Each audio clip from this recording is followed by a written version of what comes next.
part of the Press Play Podcast Network.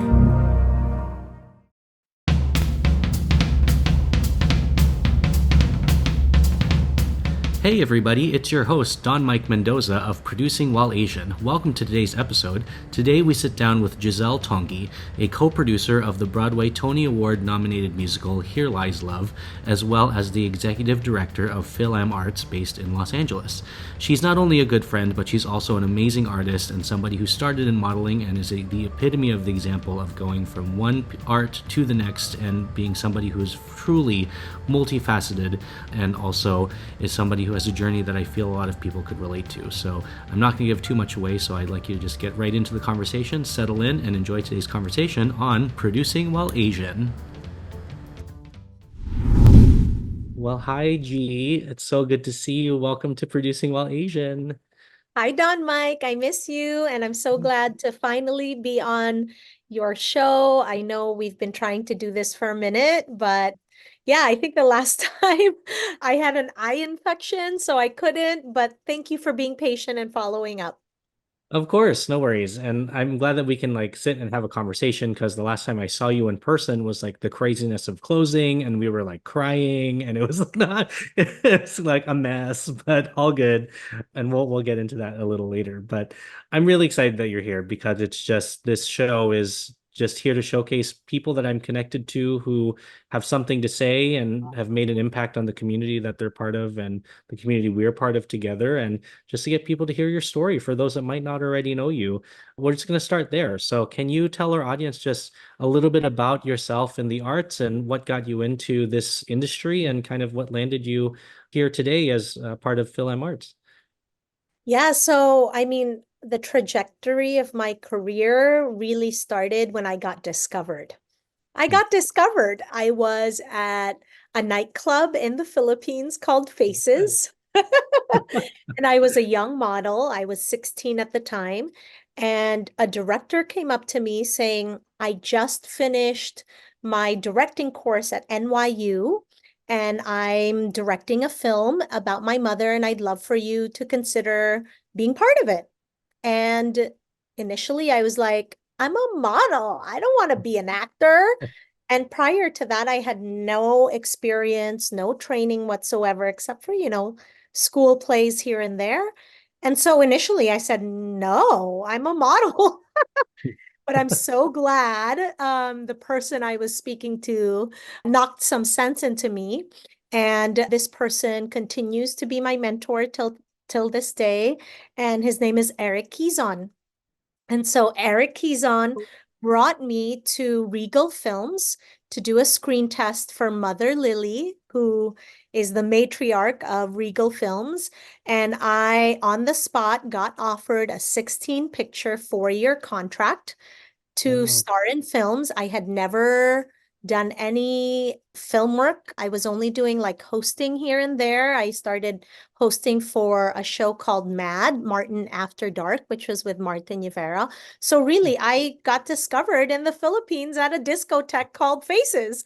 That's so And cool. yeah, and from there, I did a lot of films and television when I was a teenager. So I can say that, my training was really on the set. And when I was about to turn 21 in the year 2000, I'm dating myself, but I really wanted to legitimize my craft. And so that's when I said, you know what? I'm going to go to New York City and I'm going to go to acting school because I had never gone to school to be an actor. And so I ended up going and moving to New York City at the age of 21. And I left all my commitments in Manila. I was doing endorsements, film, television. I was working with Viacom at Singapore for MTV. And I just said, you know what? I want to study. I love acting and I love the theater. So I'm going to go to school to discover what it means to really understand the craft. So I ended up going to Lee Strasberg Theater Institute. I took their 2-year course. During this time, 9/11 happened. But luckily, I got signed to an agency that was sending me out for a lot of soap operas because, the Filipino style of acting is very much soap opera style. But then when I graduated, I really wanted to go to LA. And so I moved here to LA in 2003. And then I was auditioning for a couple of years. I never really booked anything significant because I would go into casting and they would say, "Oh, the Latino casting was yesterday." And I'm like, "No, I'm here Ooh. for the Asian casting." So, when I look in the mirror, I see a Filipina. But when people see me, they're like, "Yeah, are you Brazilian? Are you Latina?" Oh, mm, So, there's a bit of a identity issue with the way I see myself and the way that people see me. But luckily, I had an opportunity to go back to Manila every time there was some projects. So I still got to act, even though I was never really booking in America. And come 2005, I got married, then I shortly became a mother, and then I stopped altogether and then went back to school. And mm, that's when I really saw the power of being able to be a decision maker and create roles for people to represent an entire community. So in college, I did a 16-minute short film and I had 100 people on the set at UCLA, and it was an amazing experience. And as soon as I graduated college with a communications degree and a theater and film, television, and digital art minor, I went back to the Philippines to produce my first travel documentary, which I wrote, I produced, I hosted, I held the lights for, like, we did everything. But sure. I was able to sell that to GMA Pinoy International. It was called the Balikbayan Project with the Boscos, the Bosco family, Dante Bosco and his siblings. That's when I knew that, I really wanted to go to school to understand what it means to be a producer. Got it. Well, that's an incredible journey. Like, I love that you could like hug both countries at the same time. And, because I feel like there's a lot of folks that if they leave one place, they only stay where they go, or they kind of silo themselves off. And I think like we have something in common where we do a lot of things at once. Like a almost like one man band type deal. Like you act, you produce, do all the things and organize, and you have a communications degree as well. And so, but I feel like that's just something that is required now. Like you have to be able to move and grow and change and just be adaptable, because you never know. Like, I mean, you never know when there's going to be a global pandemic and you can't act and can't do things, or when your job will change, or if a country might implode in November and you have to change countries again. Like you don't know. There's a lot. Nice So to that's have options, Don Mike. yes, totally. And I did notice that you did get a degree later on, and so it's really cool to know what it was in terms of theater and communication. So very cool. And then you're in LA and you're with your family, and now you have a college age daughter who's going off to school. And I think they want to study in the arts as well, right?